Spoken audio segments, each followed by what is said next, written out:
Welcome to the tutorial for creating data sources in Data Studio.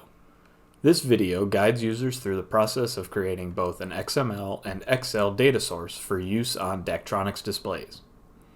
Open Data Studio using the desktop icon on the Venus server. Alternatively, Data Studio may be accessed using the My Apps icon in the top right corner of any Venus Control Suite page. Click the blue Add Data Source button to begin adding a new data feed. We will first demonstrate adding an XML source.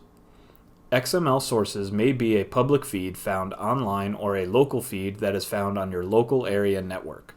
Choose Web for an internet feed or File for locally hosted feed.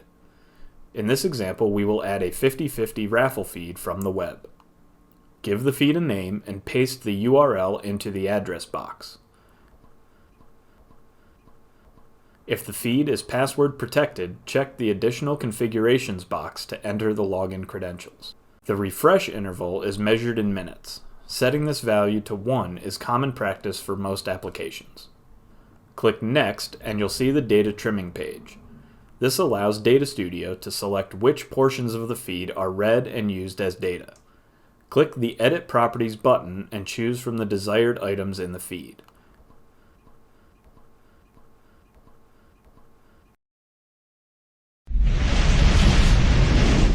To add an Excel source, choose Add Data Source and choose File.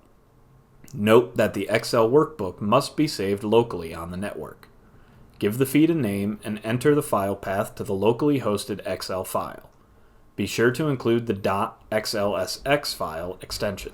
Upon completing a valid file path, the Format dropdown should automatically change to Excel, indicating Data Studio has successfully read the file.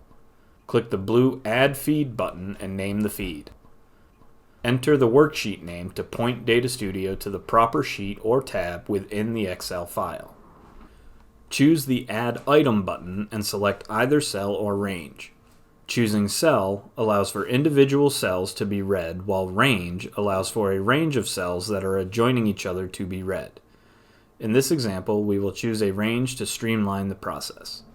Enter a descriptive name for the data and enter the range of cells using the first cell, last cell format.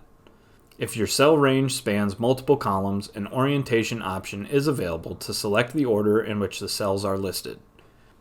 Choose the checkbox labeled My Table Contains Headers if you included header cells in your selection. Header cells will not be included as data. Click the blue Add Feed button when complete and choose Save in the upper right corner. This concludes the tutorial for creating data sources in Data Studio. Continue to other videos for more learning on your Daktronics control system.